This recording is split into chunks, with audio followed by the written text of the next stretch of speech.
experiments that have made a huge impact on science. Back in 1644, Giambattista Odinum's The Fly's Eye and Robert Hooke's Micrographia had impressive illustrations of tissue.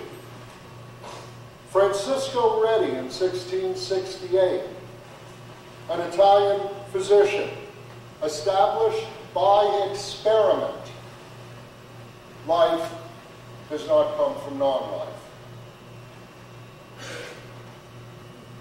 Of course, the doctors and physicians and scientists of his day,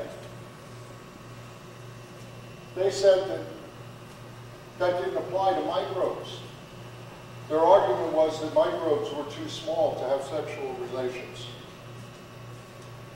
As yet, they had not discovered mitosis. Mitosis is the means by which cells multiply by division. That's not a mathematical anomaly, it's a biological activity. Laszlo Spallanzani in 1768 published the results of his experiments, from which he concluded that life does not come from non-life. Francisco Redi, Francis Schultz, Theodore Schwann in 1745, Spallanzani in 1768, and many others not noted, all produced publications of experiments based on observation that said, without variation, life does not come from non-life. The experiments of Schultz and Schwann are mentioned by Erasmus Darwin. Erasmus Darwin was Charles Darwin's grandfather. He wrote a two-part medical book called Zoonomia, in which he mentions Schultz and Schwann's experiments and says he disagrees with them without making comment to observation or experiment or reason why he disagreed. Louis Pasteur's experiments led to the codification of what today we know as the law of biogenesis. The law of biogenesis. Life does not come from non-life. It never has. It is a law, not a theory. A law based on multiple experiments by multiple scientists over a period of time and is found to be invariable. Biogenesis is a law based on experiment and observation. Entropy is a law based on experiment and observation. Cause and effect is a law based on observation and experiment, as are many other laws. Abiogenesis, life from non-life, is a theory. It has no experiment, it has no observation to support it.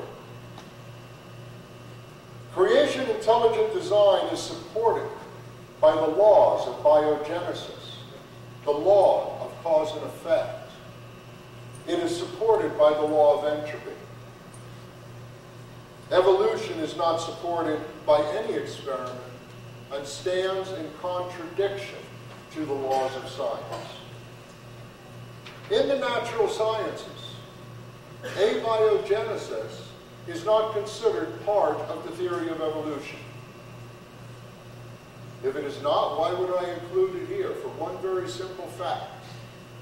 If evolution is true, then abiogenesis is the only source of life available, which stands in contradiction to the law of biogenesis.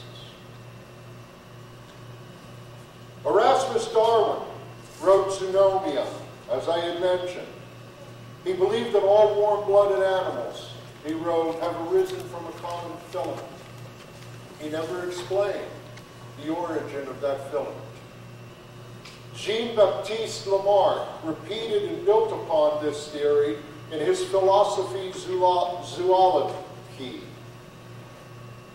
Someday I'll learn French. In 1809. He theorized that the characteristics needed, which are determined by the organism based on environmental conditions, were acquired or diminished during the lifetime of the organism, without ever explaining a mechanism by which this could be done or a means by which it could be passed on. Lamarck founded a school called Transformationism, which included Etienne Geoffroy St. Hilaire. They were correspondent with the British School of Comparative Anatomy at the University of Edinburgh, which included Robert Knox, the surgeon, Professor Robert Jameson, and Robert Grant, who was the first person to use the term evolved as we understand it today in the modern sense. Charles Darwin was a student of Grant. He was tutored by him. A Russian scientist named Alexander Oparin proposed a theory called chemical evolution to support Darwinian theory of biological evolution. In this theory, Oparin proposed that the chemicals in the primordial waters of the earth combined and recombined over and over at random until early molecules were formed, and then proteins, and eventually the first living cell. He was heralded as a leading biologist for many years. After Oparin came a man by the name of Dean Kenyon, who wrote a textbook, co-authored it, called Biochemical Predestination, a theory in which he proposed that matter had natural properties that caused it to come together naturally in certain formats, in certain sequences, and by natural forces was bent into a protein. Dean Kenyon, by the way, is author of another book. It's called Of Pandas and People.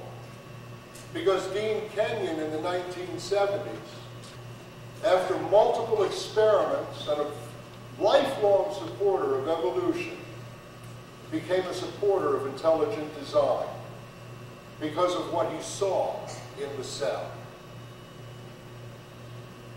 Erasmus Darwin, Lamarck, St. Hilaire, Robert Knox, Robert Jameson, Edmund Grant, Charles Darwin, Alexander Oparin, Dean Kenyon at that time, all proposed theories of how evolution could happen without one experiment, without one observation. Francisco Redi, Schultz, Schwann, Spallanzani, Louis Pasteur, and many others wrote their theories based on experiment and observation. Charles Darwin understood that observation was imperative to the viability of his theory by the use many times of the words, "if my theory be true," followed by something we should be able to observe or will soon discover. The problem is, in the last 150 years, none of what he predicted has come to pass or been discovered. He himself said, if it could be demonstrated that any complex organism existed which could not possibly have been formed by numerous successive slight modifications, my theory would absolutely break down. Chapter 6 of Origin of Species in all volumes.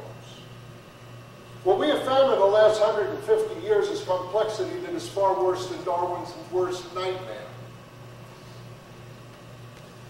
We have found things that could not possibly have happened by numerous successive changes. Instead of following the path of evidence, 20th and 21st century scientists invent theories to cling to a 19th century theory. When I was in high school, long time ago,